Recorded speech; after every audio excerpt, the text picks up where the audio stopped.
Sherlock Holmes. The Masked Secret.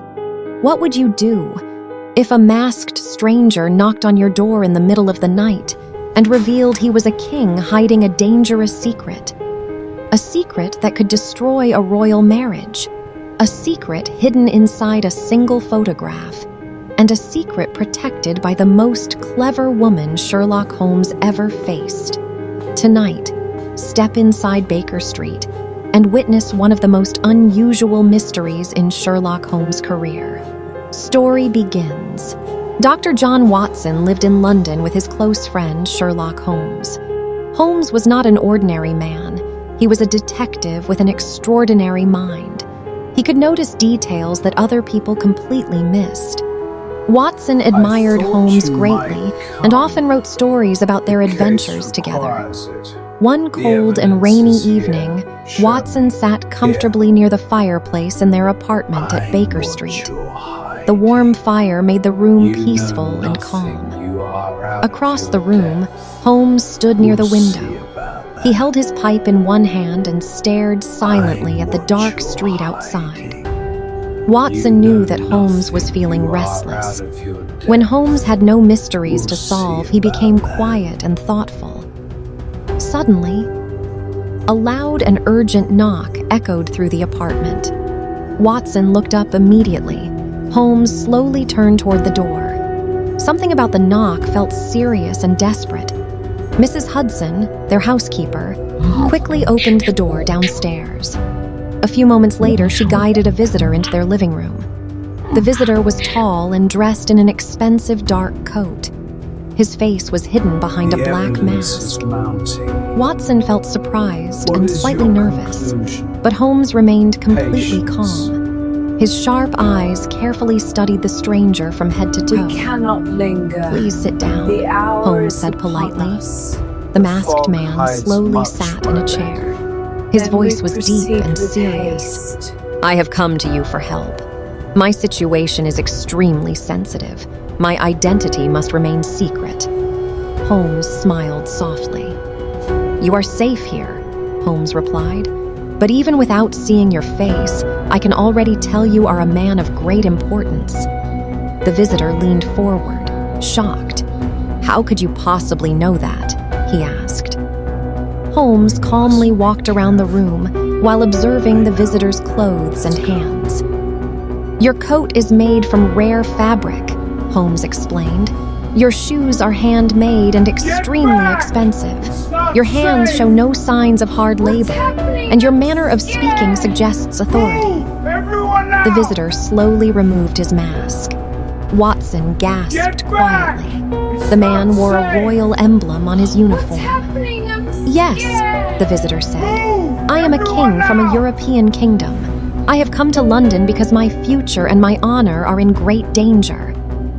Holmes listened carefully without showing surprise. The king continued speaking.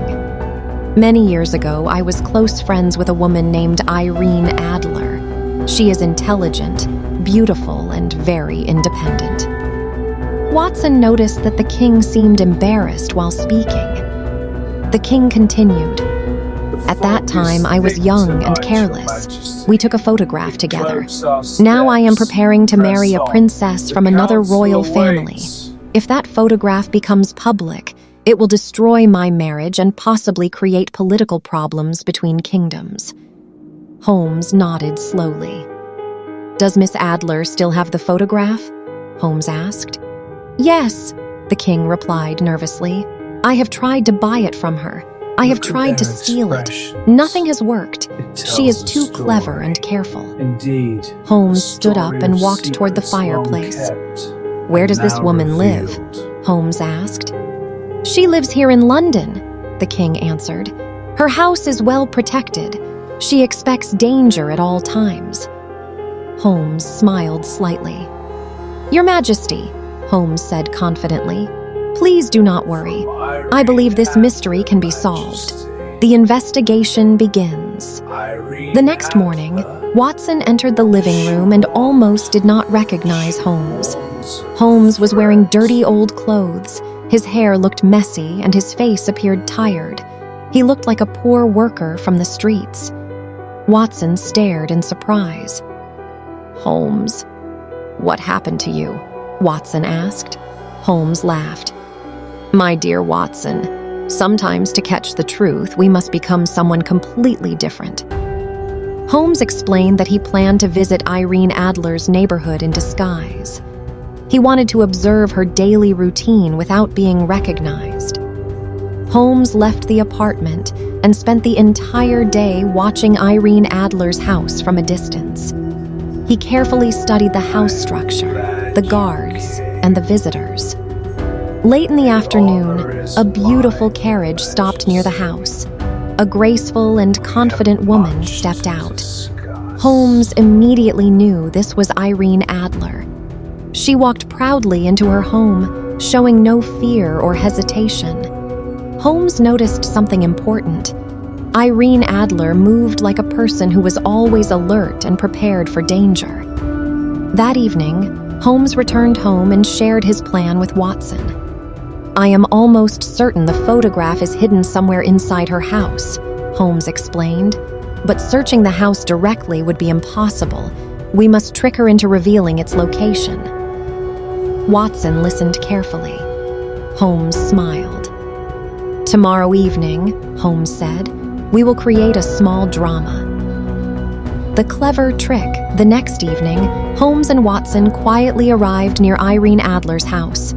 Holmes again wore his poor worker disguise. As Irene Adler's carriage arrived, Holmes suddenly ran toward her entrance and fell dramatically onto the ground. He pretended to be badly injured. People from the street quickly gathered around him. Some shouted for help. Irene Adler stepped out of her carriage and rushed toward Holmes. "Bring him inside," she ordered kindly. Watson and several helpers carried Holmes into her living room. Holmes continued pretending to be unconscious. Meanwhile, Watson quietly waited outside the house near the window. He was holding a small smoke device, exactly as Holmes had instructed. Suddenly, Holmes raised his hand slightly. It was the secret signal. Watson immediately threw the smoke device through the open window. Thick smoke quickly filled the room. "Fire! Fire!" Watson shouted loudly from outside. The room filled with panic. Irene Adler instantly reacted. Without thinking, she rushed toward a hidden panel inside the wall. She opened it quickly and checked something inside. Holmes carefully watched her actions. He now knew exactly where she had hidden the photograph. After a few minutes, Holmes pretended to recover from his injury. He politely thanked Irene Adler and left the house. The final visit. The next morning, Holmes, Watson, and the King traveled together to Irene Adler's house. The King was nervous but hopeful. They knocked on the door. A servant opened it and invited them inside. However, Irene Adler was not there. Holmes calmly walked toward the hidden wall compartment and opened it. Inside, he found a photograph and a letter. Holmes handed the photograph to the King. The King looked deeply relieved. Watson asked, "Where is Irene Adler?" Holmes opened the letter and began reading aloud. Irene Adler's letter. "Mr. Sherlock Holmes, you are truly a brilliant detective. I recognized your disguise yesterday. I knew you would return for the photograph. However, I have already left England with a man I truly love. I will never use the photograph to harm the King. I keep it only as a personal memory. Please understand that I respect your intelligence and honesty. Irene Adler." Holmes folded the letter slowly. Watson noticed a rare expression of respect in Holmes's eyes. The King looked confused. "You admire her?" the King asked. Holmes nodded. "She was intelligent, honest, and courageous," Holmes replied quietly. "She defeated many people, including myself, but she chose kindness in the end." The King thanked Holmes many times and offered him expensive gifts. Holmes accepted only a small payment. Closing scene. Later that evening, Watson sat beside the fireplace writing notes about the case.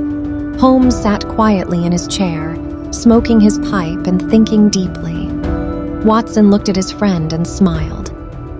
"You seem impressed by Miss Adler," Watson said. Holmes looked towards the window. "She is the only woman who has ever surprised me," Holmes replied calmly. Outside, London's busy streets continued their endless movement.